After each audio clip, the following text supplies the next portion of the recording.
आज की क्लास में हम लोग एशिया के भूगोल का पार्ट 4 के अंतर्गत पूर्वी एशियाई देश का संपूर्ण अध्ययन करेंगे। और इसी पूर्वी एशियाई देशों में अगर देखा जाए तो मुख्य रूप से आपका चीन सबसे महत्वपूर्ण है। जनसंख्या के रूप में यह विश्व का सबसे बड़ा देश आपका आता है।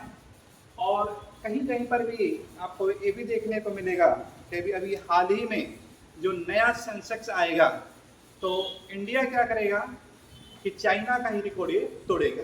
तो हालांकि देखिए अभी सेंसेक्स की जनगणना भी चालू है और पहली बार ऐसा हो रहा है कि भारत में कंप्यूटराइज का पूरा इसमें प्रयोग किया जा रहा है।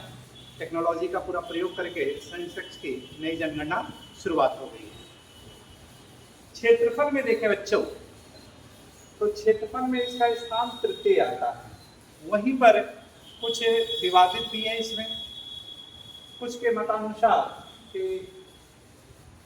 क्षेत्रफल में तृतीय स्थान है यूएसए का है और चतुर्थ स्थान है चाइना का।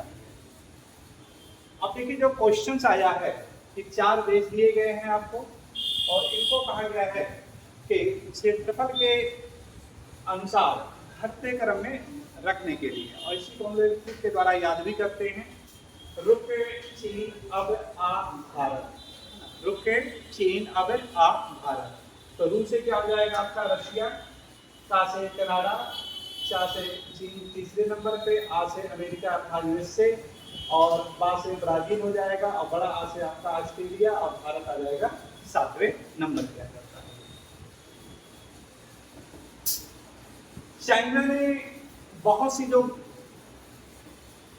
भू क्षेत्र हैं उस पर अवैध पूर्वक अपने कब्जे में लिया हुआ है। जैसे अभी 2024 का जो चाइना का जब मैप आप लोग देखेंगे, नया मैप, तो उसमें अक्साई चीन है ना, जो उसमें अक्साई चीन है भारत का, जो लद्दाख का उत्तर पूर्व वाला क्षेत्र है वो, और इसके अलावा जो यहाँ पे पूर्वोत्तर क्षेत्र का अरुणाचल प्रदेश, इन दोनों क्षेत्रों को चाइना ने अपने मैप में दिखाया है। इसी प्रकार 1958 में अवैध पूर्वक तिब्बत पर इसने अपना अधिकार कर लिया और यहाँ के जो धर्मगुरु हैं दलाई लामा आज भी इसकी स्वतंत्रता के लिए इधर उधर प्रयासरत है। ब्रिटेन का जो उपनिवेश था, यूके का उपनिवेश हांगकांग, ब्रिटेन का उपनिवेश है हांगकांग, और इस पर भी चाइना ने अपना एक कब्जा किया हुआ है। तो इस तरह से बहुत सारे भूभाग हैं जिस पर ये अवैध रूप से, इलीगल रूप से कब्जे हैं। लेकिन जब इतना दिन तक हो गया तो इसी वजह से चाइना को यानी तीसरे नंबर पे शो करता है। वहीं पर अमेरिका इसका विरोध भी रहता है कि ये कभी भी यानी स्वतंत्र हो सकते हैं, और जब इनको मौका मिलेगा, अवसर मिलेगा, और आज भी जैसा संघर्ष है, ताइवान है वो संघर्षरत है पूरा का पूरा, हांगकांग है ये संघर्ष है, मकाऊ है संघर्ष है, भारत भी देखिए पूरा प्रयास कर रहा है कि जो विवादित क्षेत्र है अक्साई चीन उसको यानी अपने में करना चाह रहा है। तिब्बत अपना अलग प्रयास है। तो ये जब एक भू क्षेत्र जब अलग हो जाएंगे तो उस समय क्या होगा, चाइना का स्थान चौथा हो जाएगा और यूएसए का स्थान क्या हो जाएगा, वो तीसरे पर आ जाएगा। तो इस तरह से अगर कहीं पे डिस्प्यूट होता है तो आप ये पूरा का पूरा डिटेल अगर आपके पास है कॉन्सेप्ट, तो आसानी से यानी लोगों की बातों को समझ सकते हैं और अपनी बातों को लोगों को समझा भी सकते हैं। अब जो चीन है, इतना जो बड़ा भूभाग है, विश्व का एकमात्र ऐसा देश है जिसकी सीमाएं सबसे अधिक देशों के साथ है लगती है। पश्चिम की ओर देखा जाए तो कजाकिस्तान की सीमा इसके साथ लग रही है। कजाकिस्तान जिसकी राजधानी है आस्ताना है। दूसरा आपका है किर्गिस्तान, किर्गिस्तान इसकी राजधानी बिश्केक, इसकी भी सीमा इसके साथ लगती है। फिर इसके बाद नंबर 1 पे अगर देखें कजाकिस्तान, नंबर 2 पे आपका आ जाएगा किर्गिस्तान, तीसरे नंबर पे आपका है तजाकिस्तान, तो इसकी भी सीमा इसके साथ है लग रही है।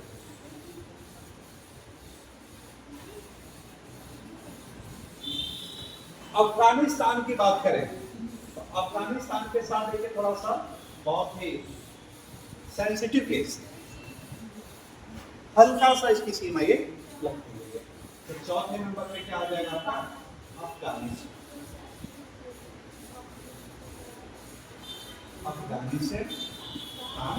चौथे नंबर पे आपका ये। पांचवें नंबर पे देखा जाए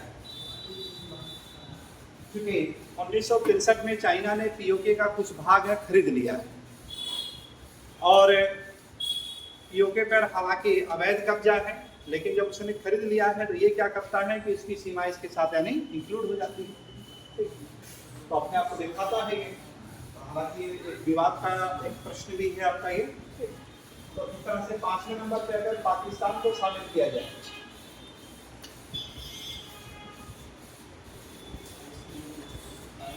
और छठे नंबर पे आपका इंडिया, सातवें नंबर पे नेपाल, आठवें नंबर पे भूटान, नौवें नंबर पे है म्यांमार, 10वें नंबर पे लाओस, 11वें नंबर पे वियतनाम, 12वें नंबर पे हांगकांग, और 13वें नंबर पे आपका है नॉर्थ कोरिया,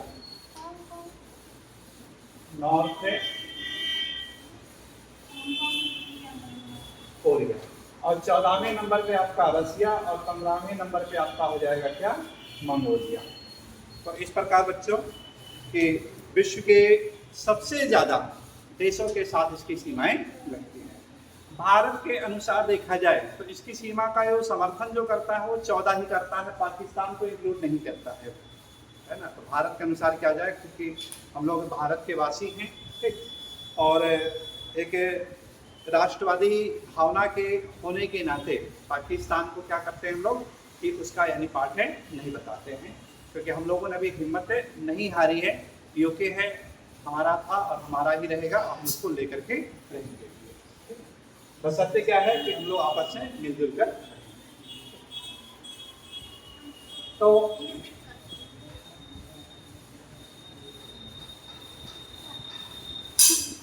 अब यहाँ की अगर कुछ पर्वतों की बात करें तो इसका जो दक्षिण वाला जो पोर्शन है, दक्षिण और पश्चिम वाला जो एरिया है, पूरा का पूरा पर्वतीय क्षेत्र है ना, पूरा का पूरा क्या है पर्वतीय क्षेत्र है। जहाँ पे तिब्बत का पठार है, तिब्बत के पठार के उत्तरी भाग में इस तरह से ऐसे एक पर्वत आपका विस्तृत है आपका ये, और इसी पर्वत को कहा जाता है कुनलुन सान कहते हैं। क्या नाम दिया जाता है? कुनलुन सान।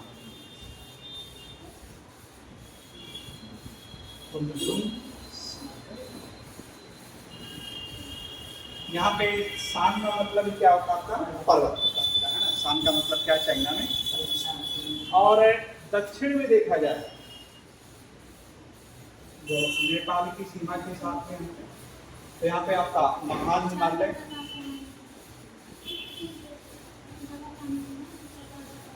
महान हिमालय, और इस एरिया में देखें तो कैलाश पर्वत आपका ऐसे इधर आपका कैलाश पर्वत है, कैलाश पर्वत। तो इस प्रकार का इसका फिगर देखा जाए कि तिब्बत का पठार किन दो क्षेत्रों में आपका विस्तृत है, किन दो पर्वतों के बीच में आपका स्थित है, तो क्या उत्तर बताएंगे? शान और महान हिमालय या कैलाश श्रेणी के बीच में आपका पाया जाता है तिब्बत का पठार। क्वेश्चन आया है विश्व का सबसे बड़ा पठार कौन सा है, तो उत्तर क्या बताएंगे आप लोग? तिब्बत का पठार, या विश्व का सबसे ऊंचा पठार के रूप में भी क्या हो जाएगा? तिब्बत का पठार। पामीर की गांठ के रूप में, जहां से कई पर्वतों की, और इस प्रकार के अगर जो पठारी क्षेत्र होते हैं तो पठारों को हम लोग एक पठार का पूरा चैप्टर भी है पर्वत पठार से रिलेटेड फिजिकल ज्योग्राफी में। तो इस प्रकार के जो पठार होते हैं उसको हम लोग अंतर पर्वतीय पठार कहते हैं। क्या नाम कहते हैं? अंतर पर्वतीय पठार में। और इसी से रिलेटेड एक सिद्धांत है ना, कोई भूगोलवेता है जो कि इन सब की बहुत स्पष्ट व्याख्या करते हैं। अंतःपर्वतीय पठारों से रिलेटेड या पर्वतों की उत्पत्ति से रिलेटेड सिद्धांत देते हैं। कौन से भूगोलवेता है? किसका सर? पर्वतों से, पर्वतों की उत्पत्ति से रिलेटेड है, पर्वतों की कोवर है ना। तो ये सारी चीजें देखते हैं, एग्जाम्पल आएंगे तो कोवर का जब सिद्धांत आएगा तो सिद्धांतों में ये सब एग्जाम्पल को देना रहेगा। ठीक है, कोवर का भूसंरचना का कोवर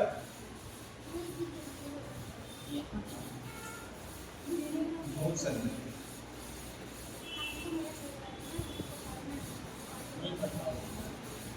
इसी प्रकार बहुत सारे एग्जाम्पल मिलेंगे आपके, मैक्सिको में मिलता रहता है, टर्की में मिलेगा, ईरान में मिलेगा, है ना। तो ये सारे एग्जाम्पल ध्यान में रखिएगा। एक एग्जाम्पल आपको यहाँ पे मिलेगा, कुल्लू-शान और महान हिमालय के बीच में अंतःपर्वतीय पठार पाए जाते हैं। अब तिब्बत का जो पठारी क्षेत्र है ये, इसके उत्तर में देखें तो यहाँ पे देखिए आपका है गोबी का मरुस्थल। गोबी का मरुस्थल, तो गोबी मरुस्थल देखिए कहाँ पे आपका है? मंगोलिया और उत्तरी चाइना में, है ना। कहाँ पे है? मंगोलिया और उत्तरी चाइना के अंतर्गत। और इसी गोबी के मरुस्थल का सबसे बड़ा प्रभाव होता है कि लाओस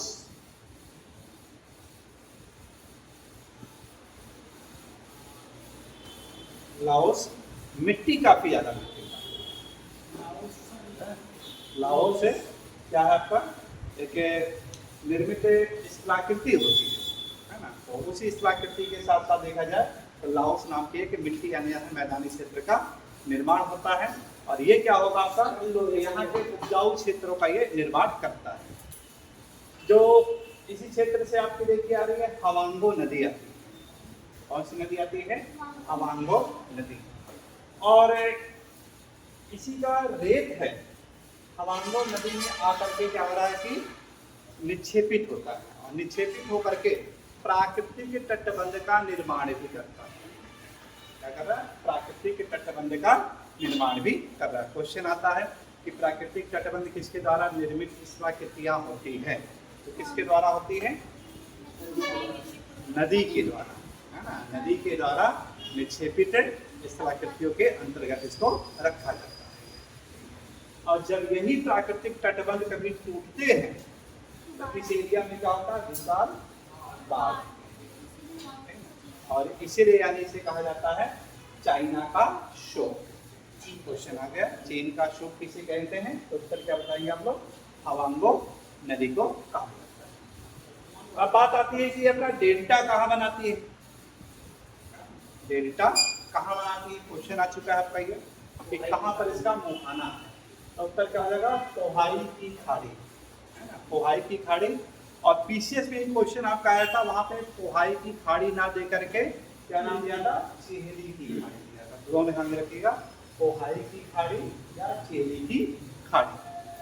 किस सागर के अंतर्गत है? तो उत्तर क्या होगा? पीला सागर, है ना। कौन सा सागर आपका? पीला सागर। उसी का उपपाट है पोहाई की खाड़ी या चेदी की खाड़ी, और यहीं पर ये क्या करती है?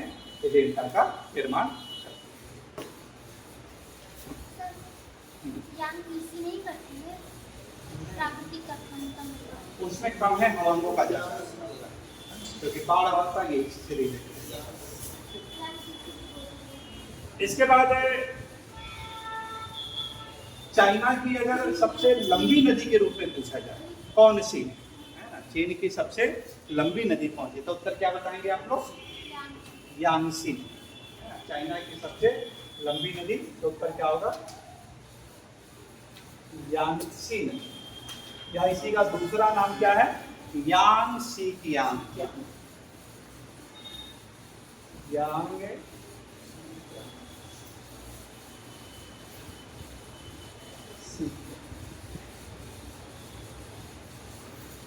एक खगोलवेत्ता थे जर्मनी के, और उन्होंने के चाइना के नाम पे एक पुस्तक लिखी थी, चीन का भूगोल। रिस्कोपेन।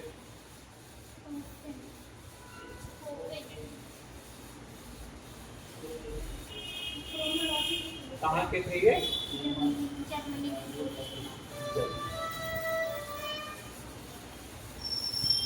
जर्मनी। और इन्हीं की पुस्तक आती है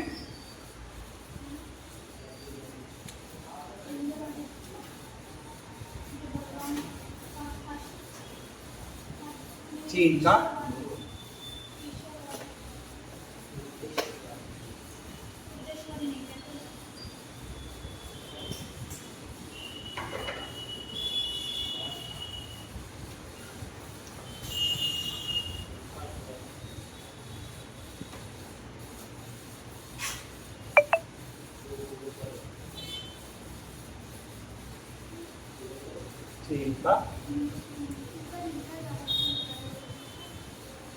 इसी पुस्तक में इन्होंने हवांगो और यांगसी नदियों का संपूर्ण यानी पूरा का पूरा वर्णन किया हुआ है। और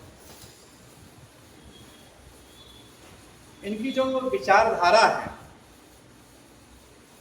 वो कोरोलॉजिकल साइंस, ध्यान रखिए क्वेश्चन आ चुका है, कोरोलॉजिकल साइंस।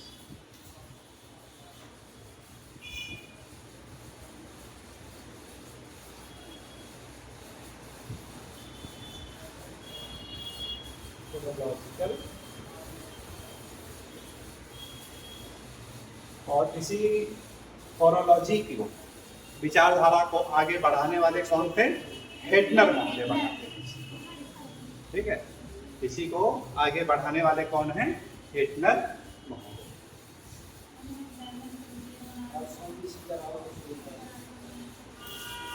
एक इसी से मिलता जुलता और शब्द आता है कोरोग्राफी। क्वेश्चन आ चुका है आपका, कोरोग्राफी। कौन सा भूगोलवेत्ता है जो कोरोग्राफी शब्द का प्रयोग? कोरोग्राफी शब्द के प्रयोग के रूप में कांट का नाम आता है। इसका नाम आता है इमैनुअल कांट। कोरोग्राफी का अर्थ क्या है? कोरोग्राफी का अर्थ क्या होता है? सामान्य भूगोल, है ना, या इसी को भौतिक भूगोल कहा गया है। सामान्य भूगोल। और कोरोलॉजी जो आपका है भूगोल, वो आपका है क्षेत्रीय भूगोल, ठीक ना, वो क्या आपका है? क्षेत्रीय भूगोल। शब्दों को बहुत ध्यान से समझिएगा, क्वेश्चन खूब आए हुए इस पे, ठीक। या इसी को मानव भूगोल के रूप में यानी कहा जाता है, इसी को मानव भूगोल के रूप में वर्णित करते हैं। तो इस प्रकार के काफी ज्यादा महत्वपूर्ण आपके 2 क्वेश्चंस आपके बन जाते हैं यहाँ से।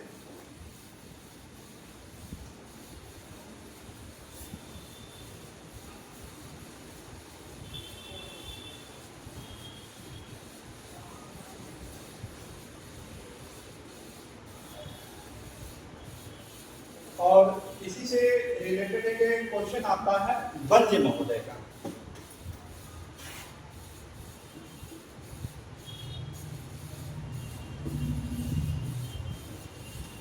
कहाँ के थे ये? यूएसए। उनका कोटेशन है, बहुत फेमस है।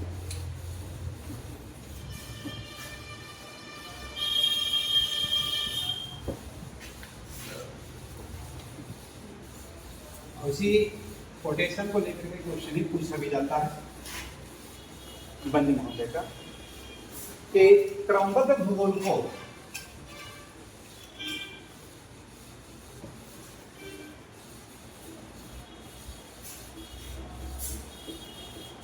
जो क्रमबद्ध भूगोल था, यानी जो आपका फोटोग्राफी था आपका, तो क्रमबद्ध भूगोल को सैद्धांतिक क्षेत्र में चला जाना चाहिए।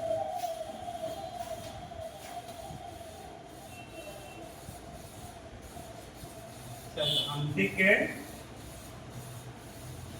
क्षेत्र में चला जाना चाहिए।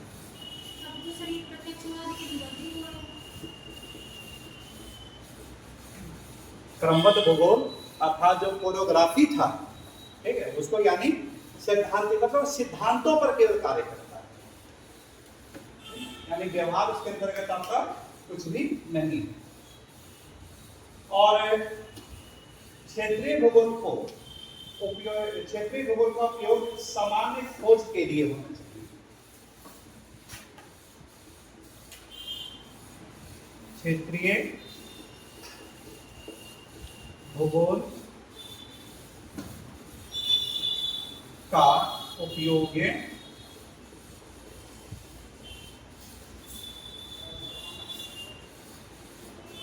सामान्य क्षेत्र के लिए होना चाहिए। ये कोटेशन करके पूछता भी है क्वेश्चन, इसका आगे वन्य महोदय का ये कोटेशन है, ना कि अन्य अध्ययनों की खोज के लिए। इसीलिए वन्य महोदय को कहा जाता है भविष्य के अनन्य क्षेत्र।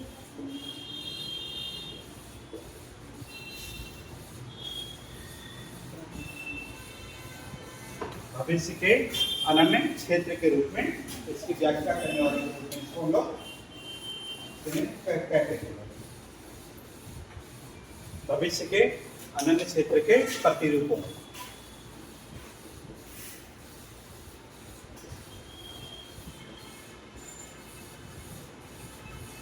के रूप में इन्हें अध्ययन किया जाता है। ध्यान रखिएगा कि यहाँ से देखिए कुछ विचारधाराएं हैं जो कि चाइना से आपकी को रिलेटेड है। तो एक बार जब हम लोग पढ़ रहे हैं तो थोड़ा सा इनके जो थिंकर हैं, थॉट है, उनको भी यहाँ पे देख लेते हैं। क्या है? रिस्टहोफेन महोदय कहाँ के थे? जर्मनी के। इनकी जो प्रसिद्ध पुस्तक आती है चीन का भूगोल, और इनकी जो विचारधारा है वो क्या है? कोरोलॉजिकल साइंस की ओर है आपका। ये कोरोलॉजिकल साइंस है कि आपका क्षेत्रीय भूगोल से रिलेटेड है आपका।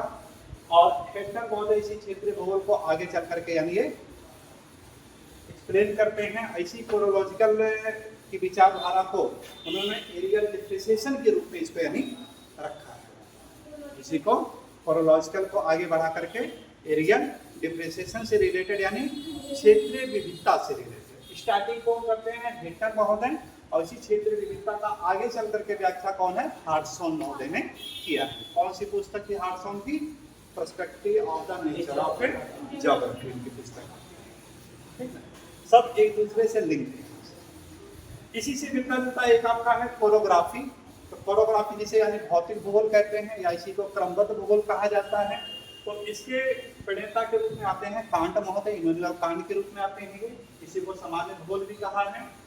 और इस तरह से देखिए क्या हो रहा है कि एक आपका कोरोग्राफी, एक आपका कोरोलॉजी, दोनों के बीच का अंतर द्वंद्व, या एक कह सकते हैं एक आपका सामान्य भूगोल और दूसरा क्या आपका विशिष्ट भूगोल, या एक कह सकते हैं भौतिक भूगोल, दूसरा क्या होगा? मानव भूगोल। ये क्या होगा आपका? एक द्वंद्व के रूप में छिड़ता है।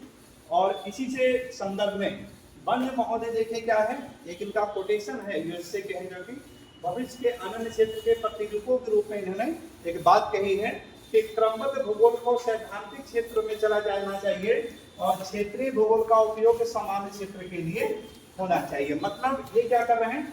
कि क्रमबद्ध भूगोल की आलोचना के रूप में आ रही है ना। ये क्या करता है कि केवल एक सिद्धांतों की तरफ यानी देता है, और मूल रूप से आपका जो क्षेत्रीय भूगोल है वो क्या कर रहा है कि आपके सामान्य क्षेत्र के लिए यानी होना चाहिए। तो ये एक भूगोल के भविष्य के प्रतिरूपों के एक विशिष्ट रूप यानी रेखा प्रस्तुत करते हैं। तो बात आ रही थी देखिए रिस्टोफेन की आ रही थी। तो रिस्टोफेन जो लाओस मिट्टी है, लाओस क्या है आपका एक मिट्टी ही है आपका। लाओस क्या है, चाइना में पाई जाने वाली मिट्टी है जो कि काफी ज्यादा उपजाऊ होती है। और इसके अलावा लाओस क्या है कि आपका ये जो पवन के द्वारा है ना निर्मित आपके निक्षेपित स्थलाकृतियों के अंतर्गत भी आती है, ठीक है ना। तो उसी के द्वारा क्या हो रहा है कि ये जब निक्षेपित होती नदियों के साथ कोरिलेट होता है तो लाओस मिट्टी बनती है, और लाओस मिट्टी यहाँ के उपजाऊ, या ये कह सकते हैं कि चाइना का जो पूर्वी क्षेत्र है इतना ज्यादा जो उपजाऊ है वो किस वजह से है, तो उत्तर क्या होगा इसी लाओस मिट्टी का कहीं ना कहीं परिणाम होता है। अच्छा लोएस, सॉरी हाँ लाओस में लोएस, इसको लोएस लोएस मिट्टी, तो लोएस मिट्टी का ये निर्माण, और लाओस तो देश हो जाएगा ना। तो लोएस मिट्टी, लोएस से रिलेटेड एक और भी आया है आपका क्वेश्चन कि लोएस है क्या चीज। तो फ्रांस का एक शहर है लोएस है क्या चीज, तो क्या बताएंगे आप लोग, फ्रांस का एक शहर, पहले गांव था धीरे धीरे क्या हो गया शहर के रूप में डेवलप हो गया। तो वहीं से ये लोएस शब्द यानी आया हुआ है, इसी को रिस्टोफेन में आकर के यहाँ के चाइना के भूगोल में इसका जिक्र किया है। अब जो यहाँ की सबसे लंबी नदी है यांगसी नदी, आराम सही है इसका, यांगसी नदी जो कि यहाँ की सबसे लंबी नदी, और ये डेल्टा बनाती है अपना पूर्वी चीन सागर में। कौन से सागर में बना रही है, पूर्वी चीन सागर में बना रही है। और इसी के तट पर चाइना का सबसे बड़ा शहर बसा हुआ है शंघाई शहर। चीन का सबसे अधिक जनसंख्या वाला शहर बसा है, उसका नाम क्या है, शंघाई। और ये जो पूरा का पूरा बेल्ट है ये कपास उत्पादन के लिए पूरा का पूरा प्रसिद्ध है। इसके लिए जाना जाता है कपास, यानी या ये कह सकते हैं कि संपूर्ण विश्व का, है ना, संपूर्ण विश्व का लगभग 1/3 के आसपास अकेले क्या कर रहा है कि कपास उत्पादन कौन करता है, चाइना करता है। टोटल यानी लगभग 27% कपास कॉटन कौन कर रहा है,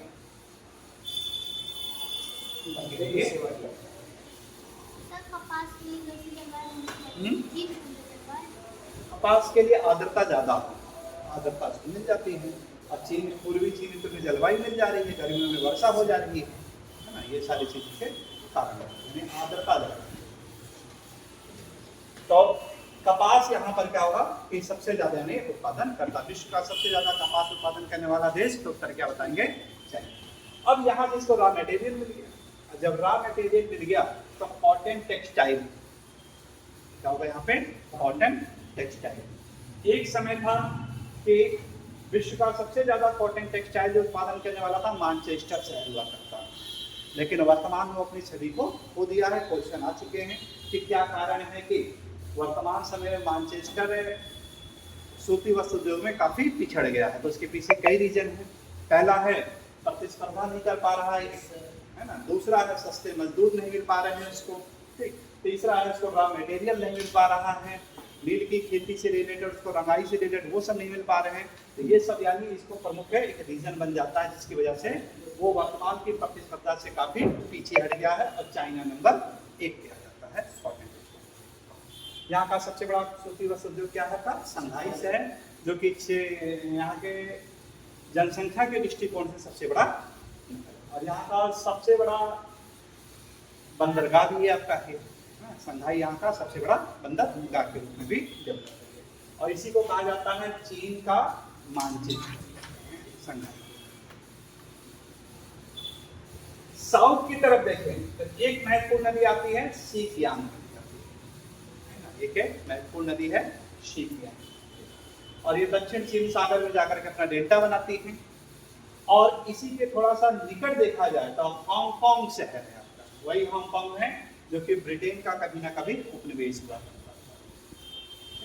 बाद में जब ब्रिटेन ने इसको अपना उपनिवेश हटाया तो चाइना को सौंप करके चला गया, लेकिन अपनी स्वतंत्रता के लिए आज भी ये प्रयास है।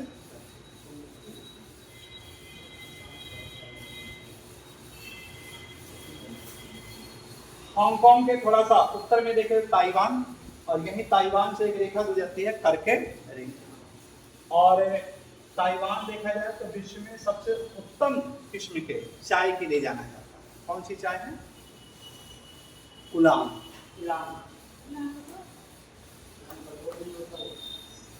उलांग या उलांग भी कहते हैं। तो उलांग याद करेगा, उलांग से उलांग बटोर याद कर लीजिएगा, इसका याद भी ले जाएगा आपको, है ना। उलांग बटोर राजधानी, ठीक।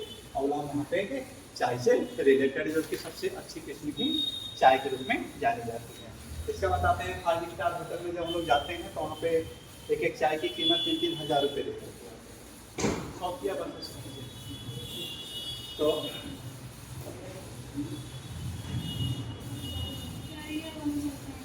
चाइना की जो भू-राजनीतिकरण है, उसी भू-राजनीतिकरण की वजह से इसे ड्रैगन ऑफ एशिया के नाम से भी जाना जाता है। अब यहाँ पे एक चीज देखिए, आपको क्लियर हो जाना चाहिए कि जो मध्य एशिया हम लोगों ने पढ़ा वो, और उसके बाद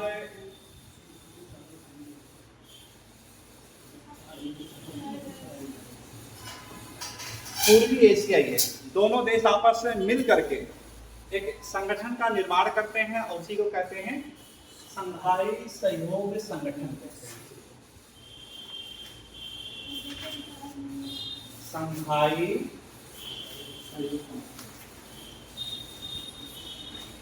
सहयोग संगठन के नाम से जाना जाता है, या इसी को SCO के नाम से जाना जाता है। शॉर्टकट में इसी को SCO, संघाई कोऑपरेशन ऑर्गेनाइजेशन। जब इसकी स्थापना हो रही है 1996 में, 5 देशों ने मिलकर के इसके संगठन का निर्माण। एक आपका है रूस, दूसरा है चीन, तीसरा है कजाकिस्तान, उसके बाद है कजाकिस्तान,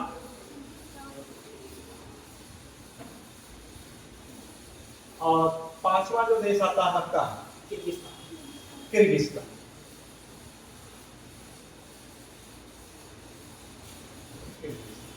पांच देशों ने मिलकर के इसकी स्थापना की, इसीलिए इसको यानी नाम दे दिया गया था संघाई 5 कहते हैं।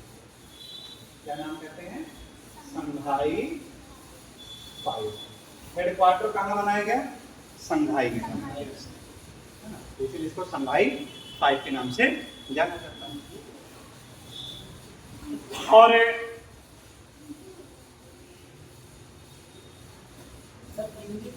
सर बीजिंग में इसका मुख्यालय है। बीजिंग संघाई में इसका यानी किया गया था इसका कुछ करते हैं। हाँ, बीजिंग के साथ मुख्यालय बनाया गया ना। हाँ, जब इसकी स्थापना की संघाई में की गई, ठीक है। बीजिंग के बाद में मुख्यालय इसका स्थापित किया, तो संघाई 5 के नाम से इसको जाना गया। बाद में देखिए क्या हुआ कि सन 2001 में इसका एक नया सदस्य बन गया, उज्बेकिस्तान।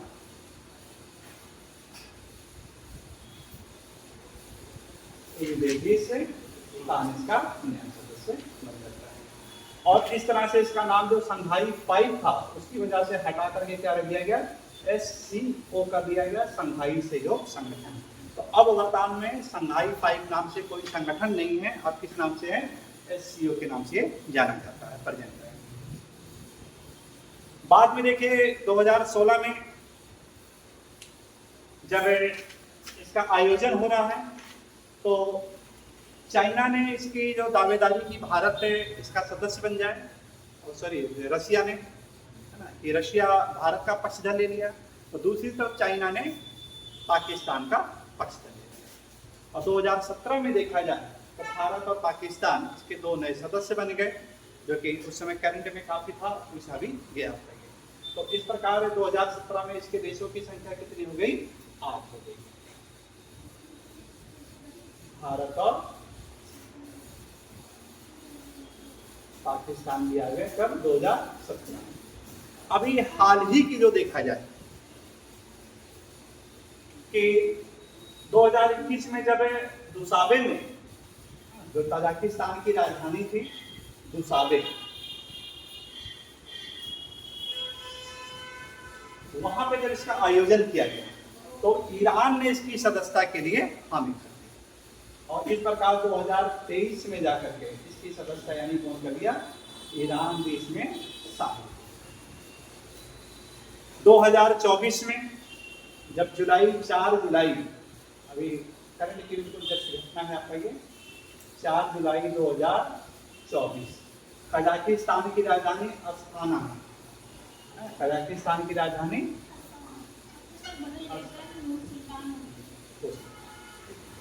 जब यहाँ पे इसका आयोजन किया जा रहा है तो एक नए सदस्य के रूप में आ जाता है बेलारूस, आ जाता है 10वां कौन आ जाता है? बेलारूस, इसका एक नया सदस्य बन। तो ये सारी चीजें इससे संबंधित थी। और इसके अलावा चाइना का देखा जाए तो कपास में देखिए आपको बताया गया है नंबर 1 पे है। इसके अलावा गेहूं में देखें तो गेहूं में भी उत्पादन में क्या है? चाइना नंबर 1 पे है। विश्व का सबसे ज्यादा जो गेहूं उत्पादन करता है वो चाइना है। कितना है? 17%, यानी अकेले कर लेता है ना, यानी 1/6। और चावल में देखें बहुत ज्यादा ये उत्पादन करता है, यानी 36%, यानी 1/3 से भी ज्यादा, ठीक है, अकेले करता है। इसीलिए चाइनीज फूड है आपके भारत में भी धीरे धीरे, दक्षिण यानी चाहे भारत में भी बहुत ज्यादा पॉपुलर हो गए। अब इस समय तो प्रेजेंट टाइम में प्लास्टिक के भी, यानी चावल इतना डुप्लीकेट ऐसे किए जाते हैं। उद्योग के रूप में देखा जाए तो अंशान यहाँ का सबसे प्रमुख उद्योग के रूप में डेवलप हुआ है, जो कि कोयले से रिलेटेड, कोयले का प्रमुख क्षेत्र है। और यहीं पर काफी ज्यादा मात्रा में अंशान क्षेत्रों में लोएस के क्षेत्र भी पाया जाता है। और अंशान है यहाँ का सबसे बड़ा लो इस्पात उद्योग केंद्र भी है, इसीलिए अंशान को कहा जाता है चीन का पीट्सबर्ग। बीजिंग है यहाँ का, वो जलयान उद्योग से रिलेटेड और सूती वस्त्र उद्योग से रिलेटेड ये प्रसिद्ध है। तो ये सब प्रमुख पॉइंट है, सब चीजें इनके बारे में हम लोग नोट कर लेते हैं।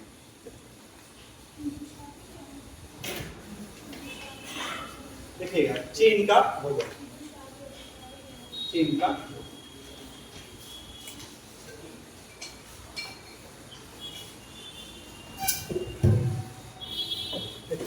चीन का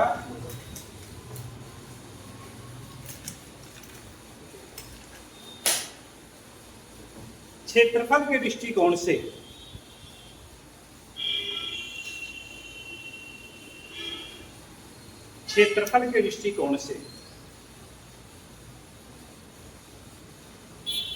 रूस तथा कनाडा के पश्चात यह विश्व का तीसरा सबसे बड़ा देश है।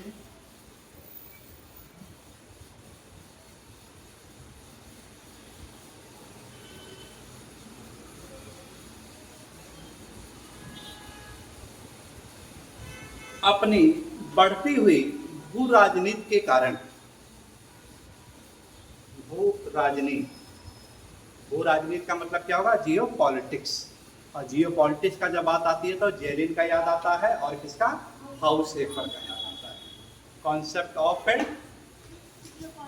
जियो पॉलिटिक्स किसने दिया था? जेलिन महोदय ने दिया था। इसका है जेलिन महोदय। लेकिन मॉडल को है नहीं दिया था। कॉन्सेप्ट यही दिया है, जेलिन ने दिया है, लेकिन इसको डेवलप के रूप में देखा जाए तो हाउ सेफर का है। किसका ये? हाउ सेफर ने इसको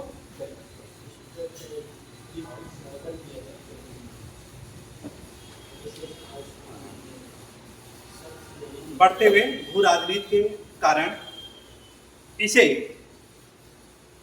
dragon of Asia, dragon of Asia, Asia का अजगर कहा जाता है।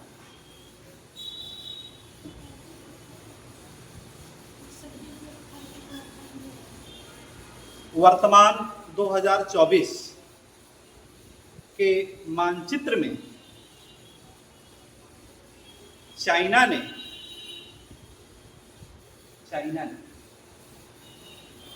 अक्साई चीन तथा अरुणाचल प्रदेश को भी अक्साई चीन तथा अरुणाचल प्रदेश को भी अपने मानचित्र में समांकित किया या शामिल किया।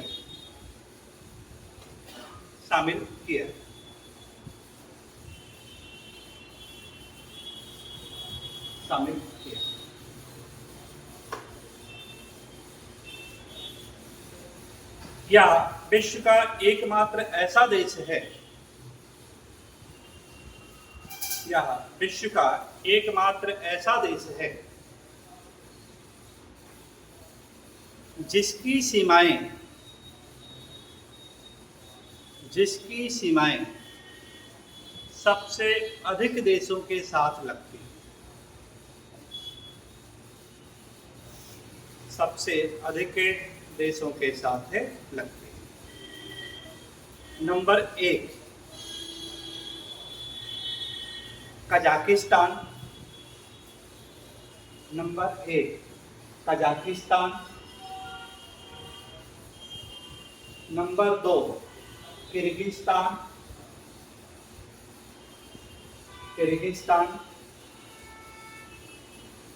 Number 3 Tajikistan,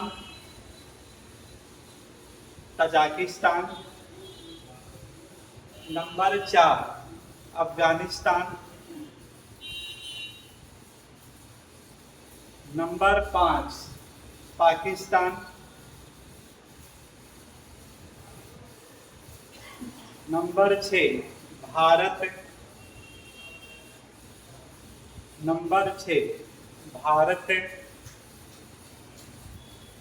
number 7 Nepal, number 8 Bhutan, number 9 Myanmar, number 10 Laos,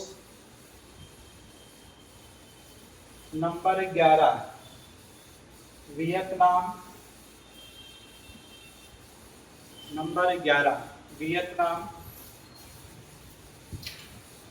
number 12 Hong Kong, number 13 उत्तर कोरिया, नंबर 14 रशिया,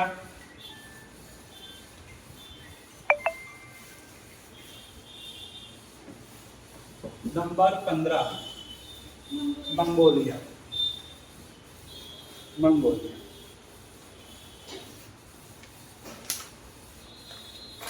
चाइना का पश्चिमी तथा दक्षिणी भाग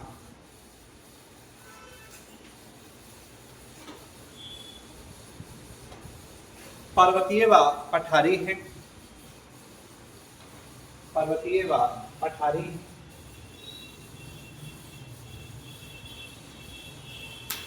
विश्व का सबसे बड़ा पठार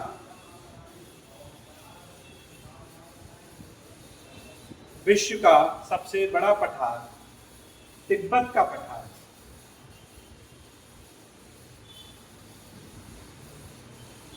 इसके मध्य दक्षिण में स्थित है।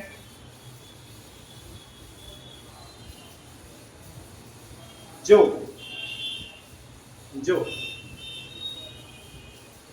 जो कुनलुनसान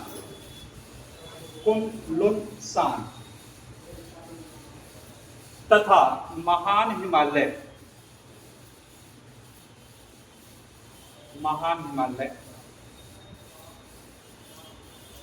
व कैलाश पर्वत श्रेणी के मध्य स्थित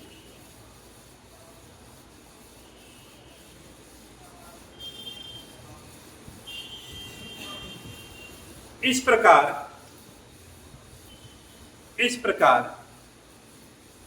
यह अंतःपर्वतीय पठार का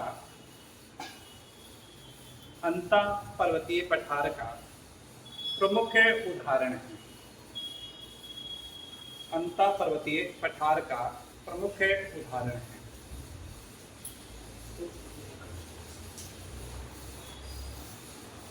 इसी के संदर्भ में कोबर महोदय ने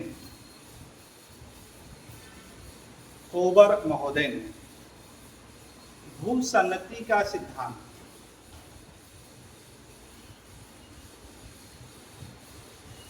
का प्रतिपादन किया।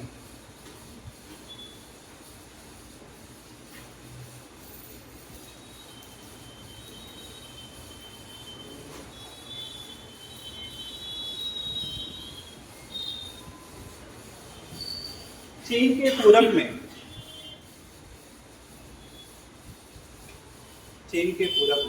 उत्तर प्रशांत महासागर स्थित है, जिसके कई उपभाग सागरों के रूप में जैसे जापान सागर,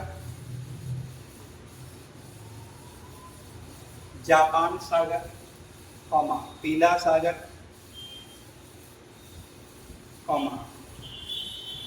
पूर्वी चीन सागर तथा दक्षिणी चीन सागर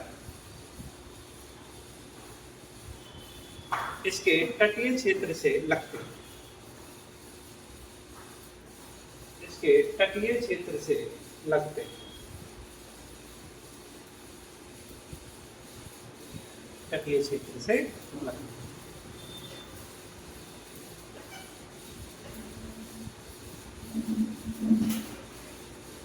चीन के सबसे उत्तर में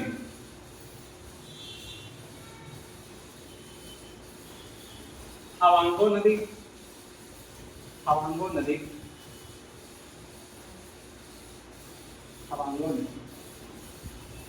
पश्चिम से पूर्व दिशा में प्रवाहित होती है।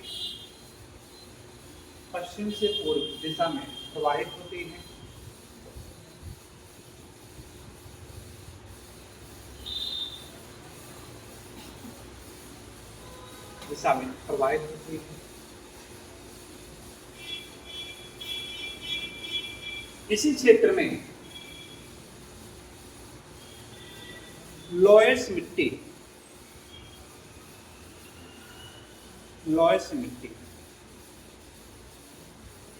की बहुलता है।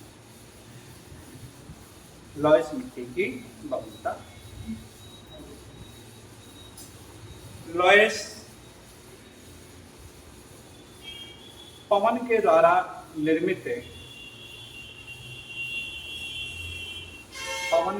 निर्मित निक्षेपित स्थलाकृति है। वहीं फ्रांस में लोएस नाम का एक गांव भी है।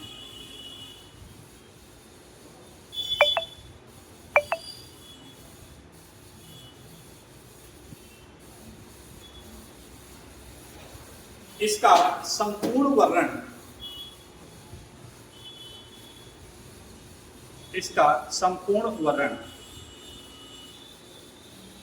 जर्मनी के प्रसिद्ध भूगोलवेत्ता रिचहोफेन ने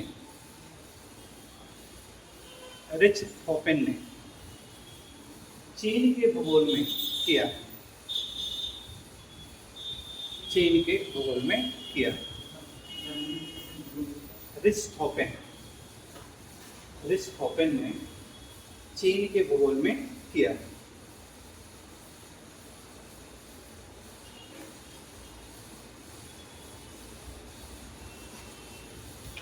रिचहोफेन महोदय भूगोल को कोरोलॉजिकल साइंस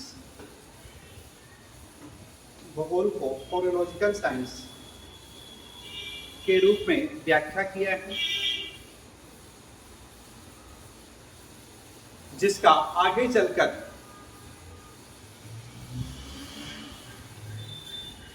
हेटनर महोदय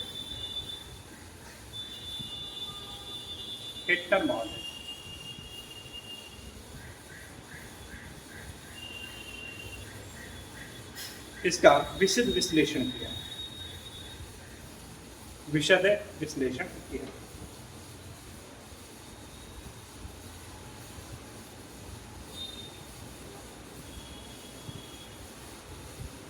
कोरोग्राफी शब्द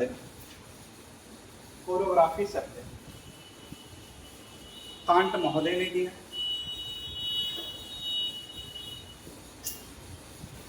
जिसका अर्थ है सामान्य भूगोल।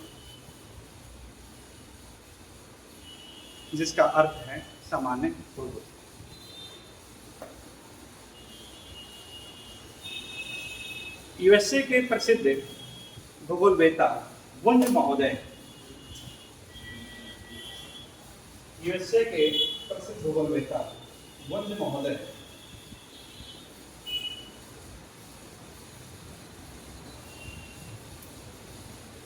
भूगोल को भविष्य के प्रतिरूपों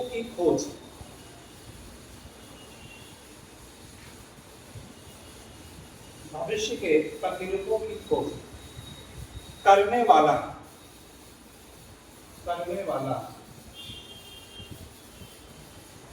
विषय के रूप में परिभाषित किया है।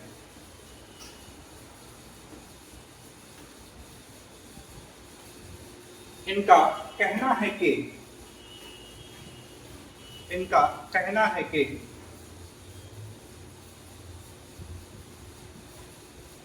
इन्वर्टेड कॉम लिखूंगा, क्रमबद्ध भूगोल को सैद्धांतिक क्षेत्र में चला जाना चाहिए।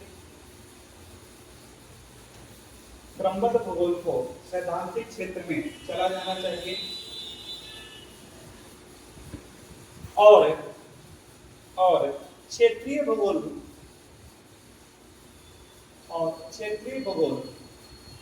का उपयोग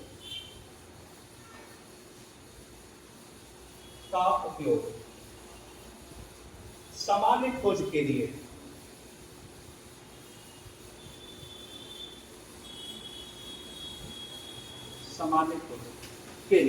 होना चाहिए।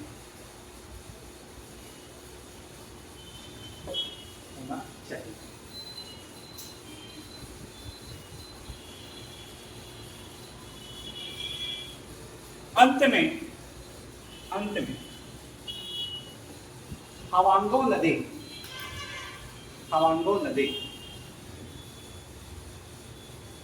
प्राकृतिक तटबंधों को तोड़ते हुए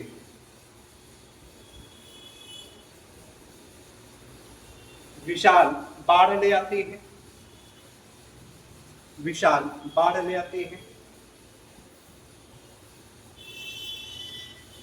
अतः इसे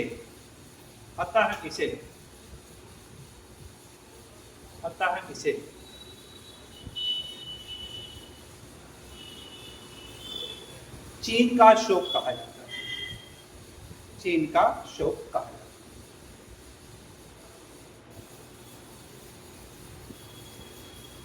पीला सागर में स्थित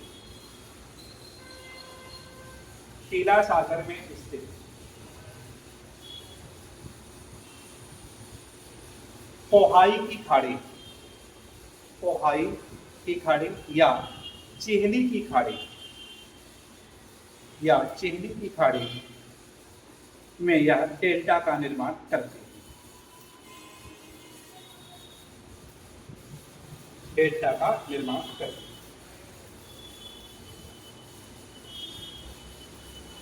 चीन की सबसे लंबी नदी,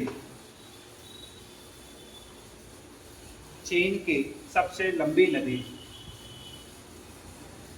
यांगसी नदी है। यांगसी या यांगसी की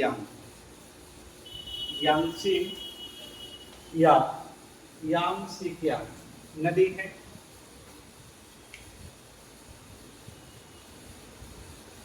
जिसके मुहाने पर संघाई शहर बसा हुआ।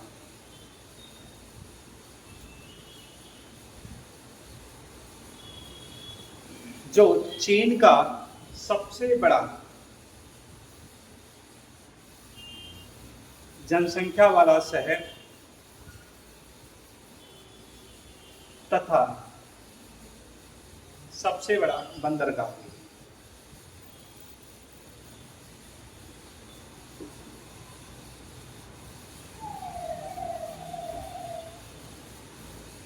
चूंकि इन नदियों के क्षेत्र में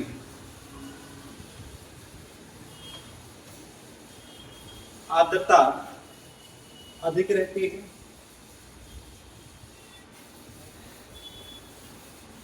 जिससे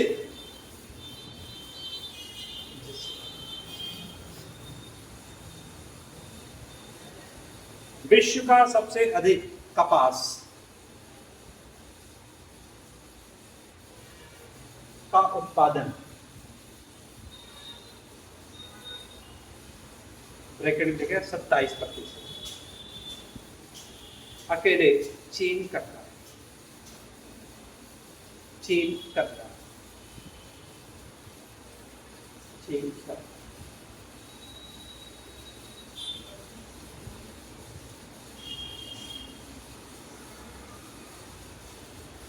इसी के परिणामता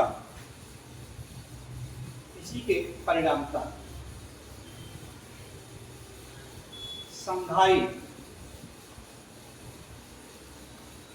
विश्व का सबसे बड़ा सूती वस्त्र उद्योग निर्माण का केंद्र भी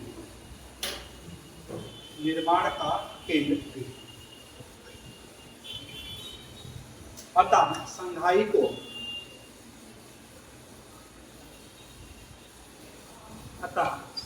को चीन का मैनचेस्टर भी कहते हैं। चीन का मैनचेस्टर भी कहते हैं। मैनचेस्टर भी कहते हैं। यांगसी तथा हवांगो क्षेत्र में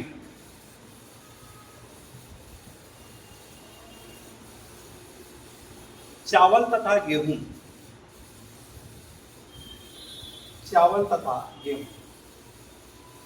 का उत्पादन अधिक होता है।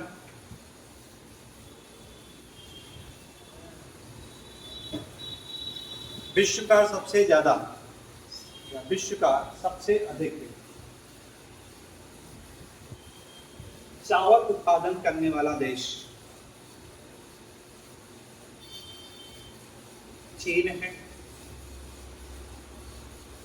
जो संपूर्ण विश्व का 36%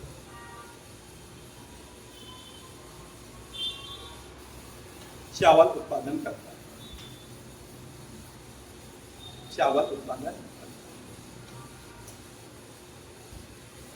वहीं विश्व का सबसे अधिक गेहूं उत्पादन में भी इसका प्रथम स्थान है।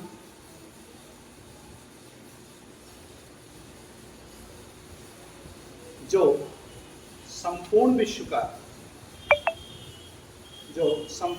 का 17%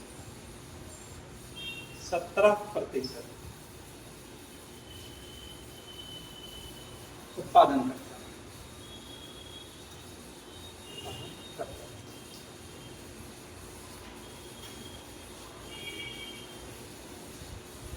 चीन की तीसरी प्रमुख नदी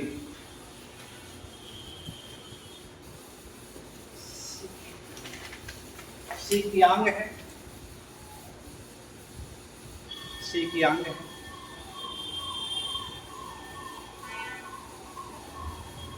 जिसके निकट उत्तर में हांगकांग शहर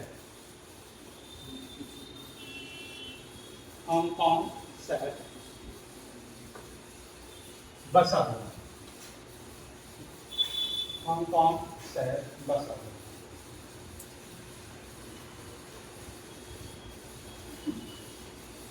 हांगकांग शहर बसा हुआ, जिस पर कभी ब्रिटेन का शासन, जिस पर कभी ब्रिटेन का शासन।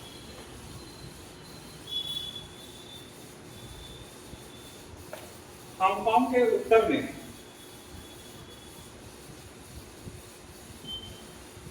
ताइवान,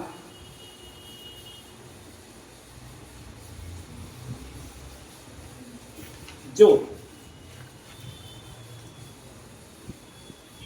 विश्व की सबसे उत्तम चाय उलांग के लिए प्रसिद्ध है। विश्व के सबसे उत्तम किस्म की चाय उलांग के लिए प्रसिद्ध है। उलांग के लिए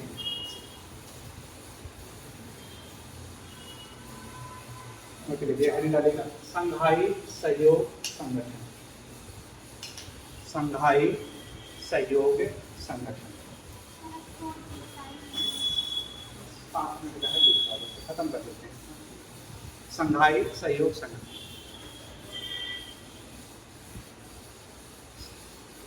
संघाई सहयोग।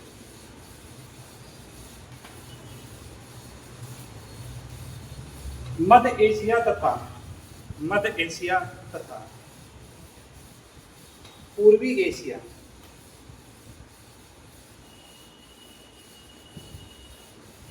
के कुछ देशों ने मिलकर इस संगठन का निर्माण किया।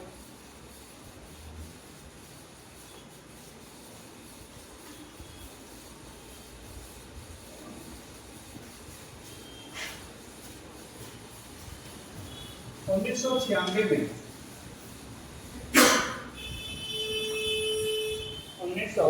में सर्वप्रथम संघाई 5 की स्थापना की गई, जिसमें रूस, चीन, कजाकिस्तान,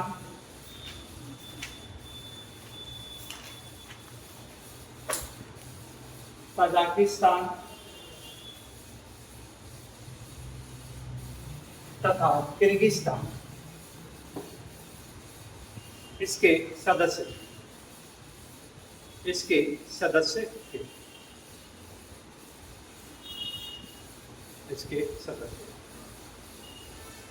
2001 में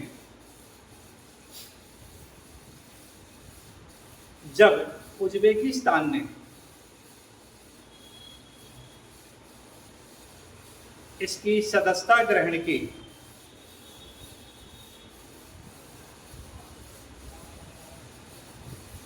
तो संघाई 5 का नाम बदलकर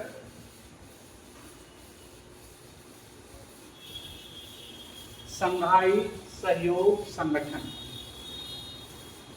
या इसी को SCO, संघाई कोऑपरेशन ऑर्गेनाइजेशन रख दिया गया।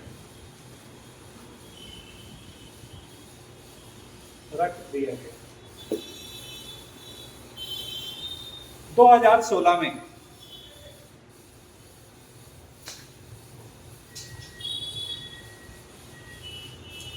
रूस ने भारत की सदस्यता के लिए दावेदारी की। रूस ने भारत की सदस्यता के लिए दावेदारी की। तो चाइना ने पाकिस्तान की मांग रखी। अंत में 2017 में दोनों देश इसके सदस्य थे।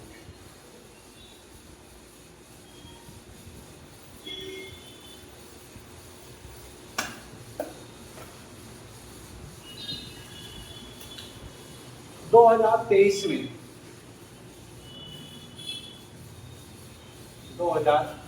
में तजाकिस्तान की राजधानी दुशाबे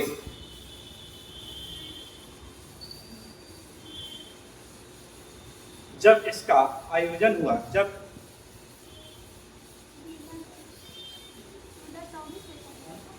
23 में आयोजन हुआ, तो ईरान इसका सदस्य बना। वहीं 4 जुलाई 2024 में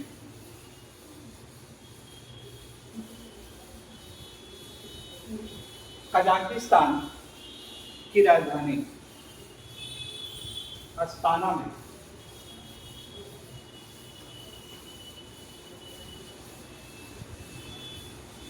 जब इसका सम्मेलन हुआ, तो बेलारूस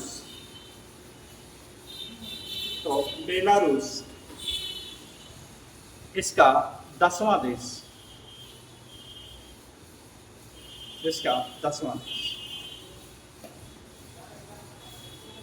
सदस्य बना।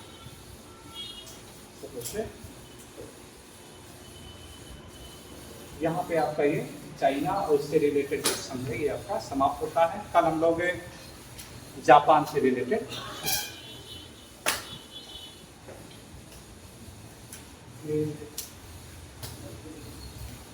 सब लोग वो ले लीजिएगा क्या